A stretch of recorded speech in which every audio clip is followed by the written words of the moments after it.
You will just have to learn how to face your realities and use the full range of resources at your disposal.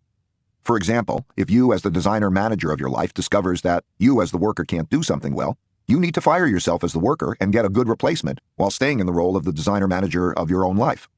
You shouldn't feel upset at yourself if you find out that you're bad at something. You should be happy you found out, because knowing that and dealing with it will improve your chances of getting what you want. If you're disappointed because you can't be the best person to do everything for yourself, you're terribly naive. Nobody can do everything well. Would you want to have Einstein on your basketball team? When he fails to dribble and shoot well, would you think badly of him? Should he feel humiliated? Imagine all the areas in which Einstein was incompetent, and imagine how hard he struggled to excel, even in the areas in which he was the best in the world.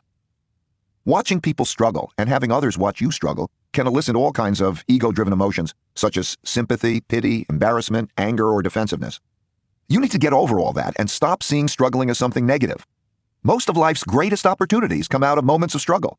It's up to you to make the most of these tests of your creativity and character. When encountering your weaknesses, you have 4 choices. First, you can deny them, which is what most people do. Second, you can accept them and work at them in order to try to convert them into strengths, which might or might not work depending on your ability to change. Third, you could accept your weaknesses and find ways around them. And fourth, you can change what you're going after. Which solution you choose will be critically important to the direction of your life. The worst path is to take the first, in other words, to deny that you have these weaknesses. Denial can only lead to your constantly banging up against your weaknesses, having pain, and not getting anywhere. The second path, accepting your weaknesses while trying to turn them into strengths, is probably the best path if it works. But some things you will never be good at, and it takes a lot of time and effort to change. The best clue as to whether you should go down this path is whether the thing you are trying to do is consistent with your nature, in other words, your natural abilities. The third path, accepting your weaknesses while trying to find ways around them, is the easiest and typically the most viable path, yet it's the one that's least followed. The fourth path, changing what you're going after to make it more consistent with your nature, is also a great path, though it requires flexibility on your part to get past your preconceptions and enjoy the good fit when you find it. F.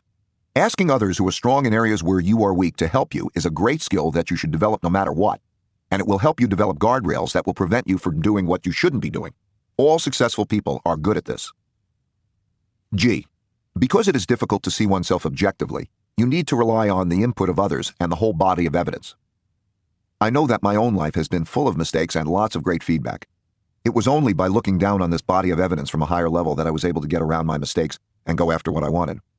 For as long as I've been practicing this, I still know I can't see myself objectively, which is why I continue to rely as much on others' input.